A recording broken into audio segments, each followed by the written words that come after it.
Palutena. Ça se joue sur un match retour entre les deux joueurs. Allons-y. Alors on va voir qu'est-ce que ça va être capable de proposer.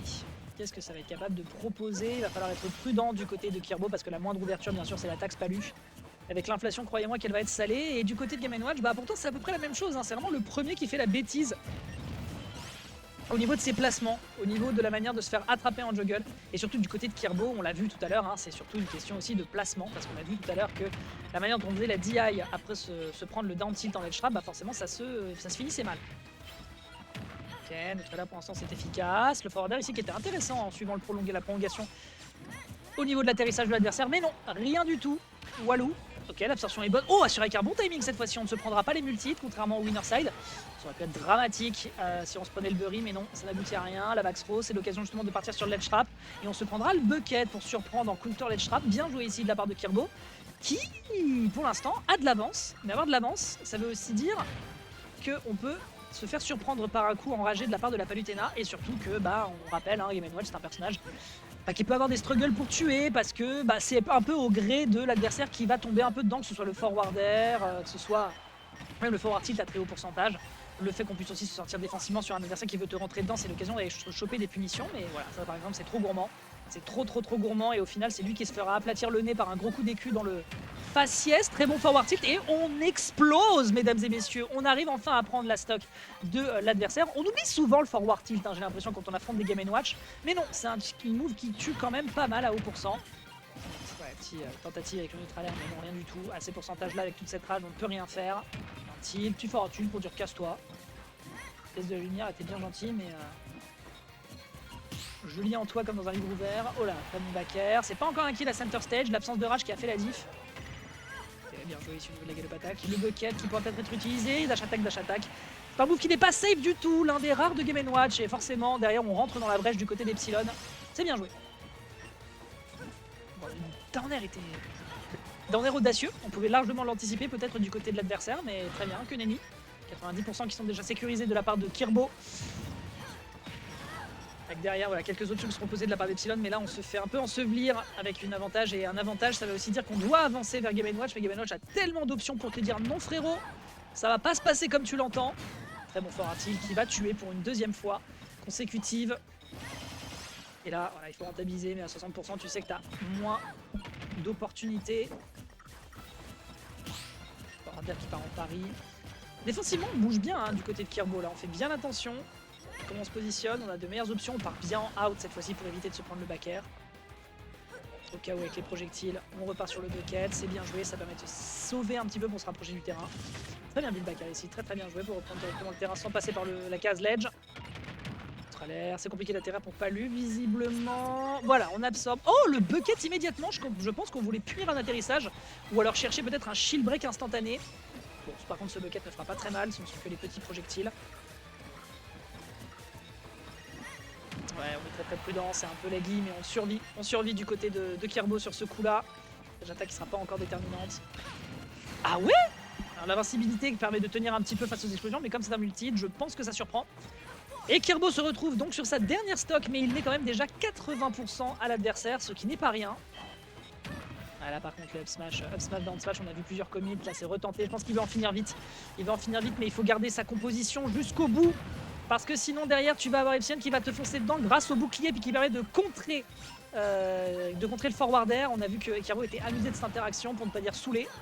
Message avec le neutralaire qui vient proposer, de la pression derrière, on a le turnaround tout grab pour aller chercher la back throw. 66% c'est pas encore un drame mais au vu de la légèreté du personnage ça peut déjà être les problèmes. Attention à cette tâche attaque. On meurt pas. Donc les prochaines interactions seront peut-être dramatiques. Oh, belle esquive avec la spot dodge. Saucisse, rien de plus. Pas assez de pression qui est proposée sur le corner, ce qui permet à Epsilon de revenir à la charge, mais qui ne se fera surprendre par cet up throw. Du jeu d'atterrissage, bon d'accord. Ok, très bien, spot dodge into down smash, c'est pas encore un kill, on a encore de quoi faire du côté d'Epsilon. Non, on ne reviendra pas. Beaucoup trop horizontal comme knockback, ce qui veut dire qu'on a un peu de mal à revenir, et forcément derrière, la punition était nickel de la part de Kirbo, qui prend donc la première game. Comme quoi, visiblement, on peut effectivement apprendre de ses erreurs. C'était bien joué, c'était bien tenté. Quelques interactions qui n'étaient pas encore assez précises du côté de Epsilon. Puis moins de situations de win par rapport à tout à l'heure en fait. Beaucoup moins de situations où on n'a pas trouvé de down tilt into forward ou back air. L'adversaire qui a fait un petit peu plus attention. Ce n'est pas gratuit. Kirbo qui apprend de ses erreurs. La team Sfam qui est sur le qui-vive. C'est reparti sur PS2. Terrain qui a l'air de plutôt profiter aux deux joueurs. Non d'ailleurs j'ai une bêtise, on était sur Small Battlefield juste à l'instant. Donc là c'est au choix d'Epsilon de partir sur un terrain plus large. Autant pour moi, pardon. Ok. Petit Drain Gutter classique, c'est compliqué de sortir du juggle de l'adversaire. Le forward tilt, je ne sais pas si c'est une erreur, mais ça va malheureusement lui desservir, ce qui permet donc de reprendre une trentaine de pourcents de la part de Kirbo. Et là tranquille, voilà, c'est dur. Hein. C'est compliqué quand même hein, malheureusement face à la Palutena parce que tu sais qu'elle va forcément avoir des options pour t'empêcher en fonction de comment tu veux sortir du ledge, en fonction de comment tu veux te dépêtrer. Et là pour l'instant ça fonctionne très bien, hein. Le grab game, on prend directement l'air dodge adverse. C'est du bon boulot.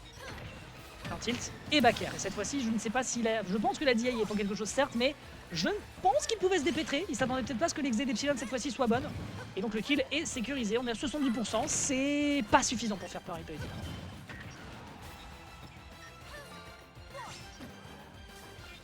Le forward tilt dans sa spot. Je sais pas si on mourrait à 90. Ok, dans le smash, on a voulu passer en dessous de la plateforme, c'était extrêmement risqué. Au niveau du placement, on s'est un peu planté sur ce blink, on a une air speed qui sauve un peu les mobs. Ok. Et oui, on ne revient pas. On ne revient pas, la stock qui est prise. Ça va, ce n'était que la première, mais c'est dommage. On avait peut-être encore des exploits à proposer du côté de Palutena, mais Epsilon c'est pas grave, down tilt, bon, ça punit, certes. Ok, prolongation d'hitbox avec la saucisse, c'est bien tenté. Là on est finish, évidemment c'est terriblement laggy. Petit back air, c'est bien vu. Pour l'instant ça propulse directement Kirbo dans des situations délicates. Ouh, petit back air ici qui a été retenté, on est bien parti sur l'idée adverse, on ne meurt pas, l'absence de rage qui fait la différence. Et là, petit ledge trap, Palutena, et là derrière, tu fonces dans le tas, je veux chercher le grab, et non, il y a un saut qui permet de drift out et qui repart ensuite derrière pour aller chercher le back air. C'est bien vu la Palu. Est en train vraiment de plier en quatre ce pauvre Kirbo qui essaie de se dépêtrer. Il pensait que c'était accessible pour lui, il pensait qu'il avait appris et qu'il pouvait peut-être aller gratter la semi-finale, gratter la loser finale, mais c'est pas encore fait. Ça n'est clairement pas encore fait. Pire qu'il le sauve à chaque fois contre le forwarder. Deuxième fois que l'interaction est vue dans ce set. Ouais, c'est compliqué. Hein. Et vraiment du côté d'Epsilon, là c'est vraiment en mode bon bah je te repousse. Je te repousse, bienvenue au niveau du shield ici, la Bax Pokémon, après bon c'est le grab game de Game & Watch, bienvenue au niveau du nerf. Ok, fini l'atterrissage, c'est propre. Ça aurait pu être un drame ça. Ok, dash attack, faut arrêter de dash attack, ouais, Kirbo qui s'agace de ça, je ne sais pas si c'est une question de miss input. Mais la dash attack dans ces circonstances c'est pas le bon move, le backer qui sauve encore contre cette bombe. Qui part avec beaucoup de coups. Ok dans le smash, ça tue, il n'y a pas de risque, on s'en fout de là où on est, à ces pourcentages là, ça tue, il n'y a pas de problème. On est à 80% quand même sur Game & Watch, le poids du perso pourrait peut-être lui desservir dans les prochaines interactions, mais ça reste PS2, il y a de la survivabilité horizontale. On n'a pas l'air de trop tuer sur les hauteurs pour l'instant du côté de cette Palutena. Neutre alert, bien vu, neutre alert, est-ce qu'on veut faire plus en profitant de la plateforme? Non, malheureusement, on est trop loin. Les forwarders ne passent pas, hein. Vraiment les bombes elles sont bloquées. On est bloqué, le déminage est bien fait du côté d'Epsilon. Oh bien joué au niveau du bucket, à minima comme stratégie pour dire get off me, ça marche. On est patient au niveau du placement, down throw, attention à comment tu te positionnes pour aller chercher le back air. On se positionne bien, forward smash, c'est pas un kill, peut-être un dash up smash, je ne sais pas, mais le kill n'est pas encore fait. À minima l'attention peut commencer à se... Ouais, ça méritait de te prendre un punish laser, il aurait pu y avoir plus violent, Epsilon a été assez clément là-dessus. Et lequel des deux va aller en direction du podium, ça reste difficile à déterminer. Tilt, un peu trop patient sur le bord, et là derrière le back air en saut, et évidemment le légèreté de Game & Watch qui va faire la diff. Et donc le 2-0 est pris, et Epsilon se qualifie en direction de la Losers Finale. Bah vous êtes dans le... Bah c'est en BO. Hein? Ah c'est un 1 partout, il a fait après la première game. Oh je suis perdu. J'ai envie que ça se termine, je sais pas pourquoi. Non, je porte l'œil à Epsilon, excusez-moi, pardon. Oui, bien sûr, on part en game 3, autant pour moi. Autant pour moi. Allez, c'est parti. Excusez-moi, j'étais complètement à l'ouest.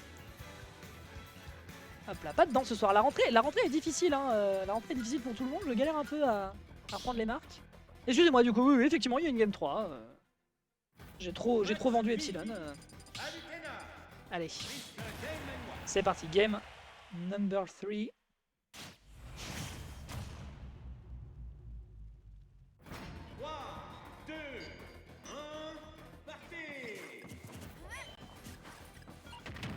Allez, on avance. On décide de repartir donc sur Small Battlefield, hein, toujours au choix de Kirbo, donc Epsilon avait vraiment besoin d'une map plus large précédemment. Et Kirbo, vraiment il peut, hein. il peut, s'il fait la même performance que sur la game 1, ça peut le faire, d'autant plus que là on voit quand même voilà, quelques petites situations dans lesquelles on peut avoir des punishes. Le forwarder par contre qui a l'air d'être nullifié hein, dans le match-up par Palutena, hein. On a beau essayer par tous les moyens, mais que ce soit le back air, que ce soit la dash attack, ce bouclier qui est invincible malheureusement ne permet pas de briller autant qu'il ne le voudrait. Mais là on a des phases où on est bonne, on fait peur à l'adversaire, on se réfugie dans le bouclier. Pour l'instant ça fonctionne bien, cette dash attack par contre à plusieurs reprises qui va s'écraser dans le bouclier de Epsilon. Et ben, ça n'a pas l'air d'être assez déterminant. Très bonne gallop attack cette fois-ci en voyant l'adversaire foncer un peu dans le tas. C'est bien joué, très bon down air. Et c'est un up smash derrière en punition directement sur le blink. Très bien vu ici du côté de Kirbo qui envoie directement un signal à Epsilon. Mais méfiance, on est déjà à 98%.